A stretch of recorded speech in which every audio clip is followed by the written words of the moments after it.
Hi, my name is Ruben. I'm a molecular biologist. Some of you might have seen me on the Science Channel's Outrageous Acts of Science talking about YouTube clips, because that's what molecular biologists do. We talk about YouTube. And I figured there's so many great talks tonight about the beginnings of education that I would talk a little bit about the end, the other side of things. So this is a slide that my professor, my advisor in grad school used to put up before he gave talks to the department. We worked on HIV primarily, and so he would show this slide of how many people on every continent or region are affected by HIV/AIDS. Makes sense? It's a good intro slide. But then one day, another professor got up and he showed this slide showing the number of people in each continent affected by ERA-C. ERA-C is a protein that this other guy studied. It's something that bacteria use to eat a certain sugar. And his point was that no one cares about his research except the 5 people in his lab. And I knew one thing right away. I did not want to be in academia. I could not imagine a place where everybody cheered at the irrelevance of their research. And the problem is that academic scientists are training students to become more academic scientists like them. Here's how it's supposed to be. You go to college for a while, and then it used to be grad school 3 years, maybe 4 or 5. You could do a postdoctoral fellowship, which is like a little postgraduate time, maybe 2 years, and then you become an assistant professor like David Hyde Pierce.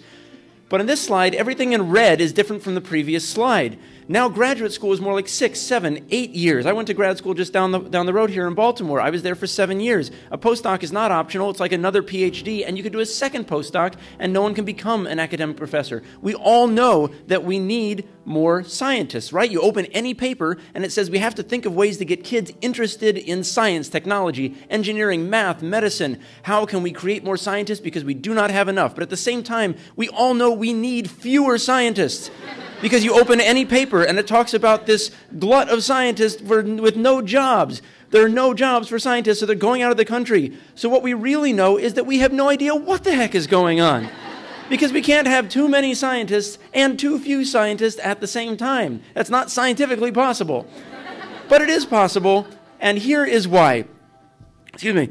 So this is a graphic showing the average age of your first grant as a scientist, your first R01 grant. And as you can see, in the past 35 years, this has crept up from age 36 to about age 42.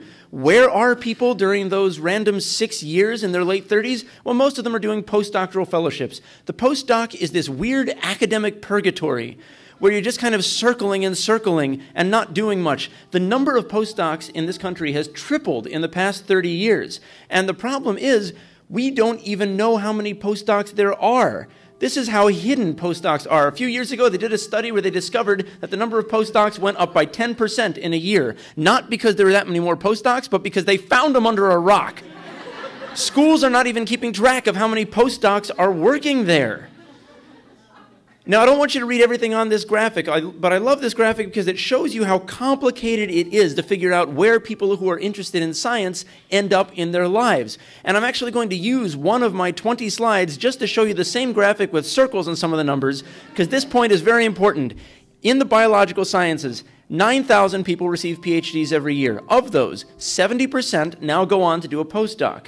Of those postdocs, 15% will find a tenure-track professorship, which is a problem because 56% will expect to find a tenure-track professorship, which means you are in training basically until you're 40, and then you look around and say, oh wait, that thing I was training for, it's not there.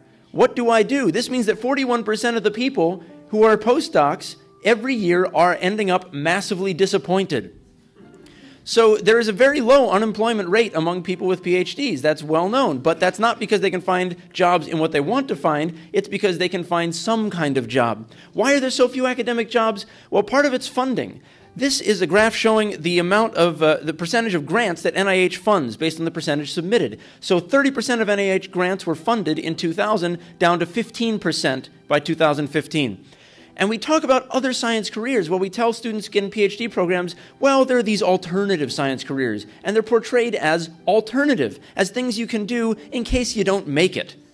You know, no one says these are valid things. They say, you have 2 choices. You could be a tenure-track professor, or you could be a failure. The choice is yours.